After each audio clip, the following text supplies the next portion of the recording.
Madonna's postponing her tour. There's another round of airline chaos. And if you're in the Midwest, you're probably feeling like this guy in Detroit. It's just a cloud of smoke over the entire city. That's some of what we'll get to on The 7 from The Washington Post. I'm Jeff Pierre. It's Thursday, June 29th. Let's get you caught up with today's 7 stories. First up, smoke and extreme heat are smothering most of the country. Air quality alerts related to smoke from Canada's historic wildfires covered 20 states yesterday.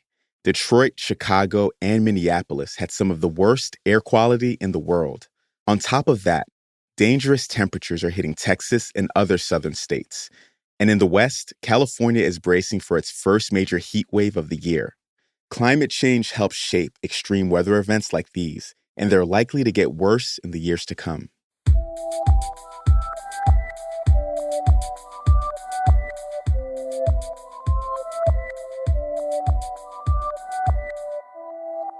Number 2, possible human remains were recovered from the wreckage of the Titanic sub.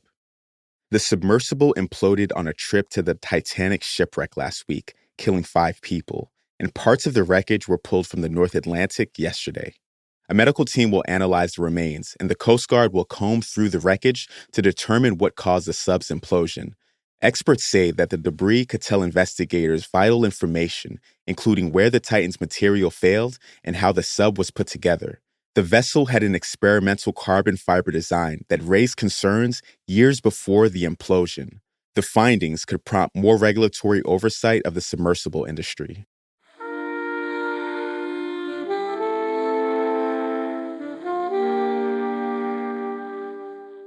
Two bans on transgender care for minors were partially blocked yesterday. That's number 3. This happened in Kentucky and in Tennessee. Judges temporarily halted restrictions that would have stopped young transgender people from receiving hormone therapy and puberty blockers. Zooming out here, 20 states have passed laws to restrict gender-affirming care for young people, but the laws have faced continued legal roadblocks in federal courts.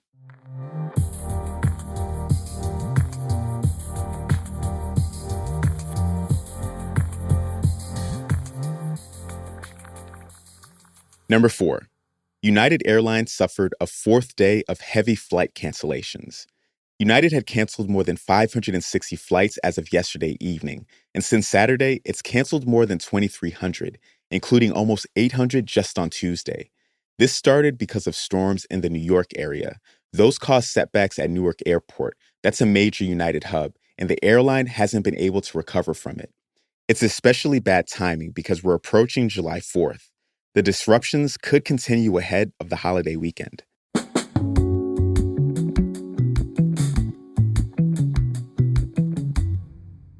Number 5, Madonna spent several days at the hospital with a bacterial infection. The iconic singer developed a bacterial infection on Saturday, according to her manager. She's still under medical supervision, but is expected to make a full recovery. One immediate impact is that Madonna will have to postpone her much-hyped world tour. It was set to begin next month.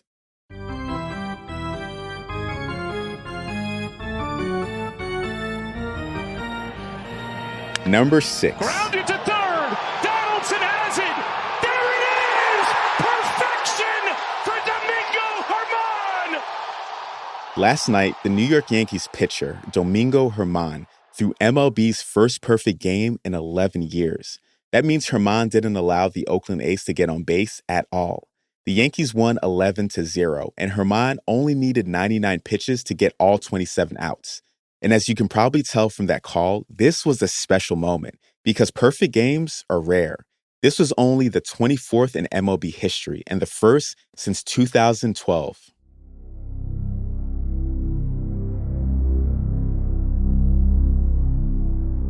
And at number 7, a major discovery could help us unravel some of the mysteries of the universe. Scientists found space-time churns like a choppy sea. This suggests that everything around us is constantly being roiled by low-frequency gravitational waves. That's according to multiple international teams of scientists who announced their findings yesterday.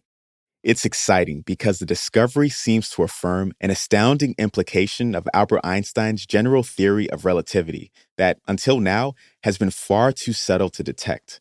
The findings could also help us understand how galaxies form and evolve, and open up a whole new era of astronomical research.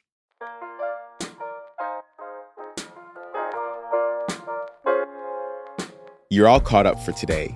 Don't forget that today is the last day to read anything you want on WashingtonPost.com without a subscription. The paywall goes back up tomorrow. I recommend getting up to speed on the Women's World Cup. It starts next month, and Ella Brockway has a great write-up on everything you need to know.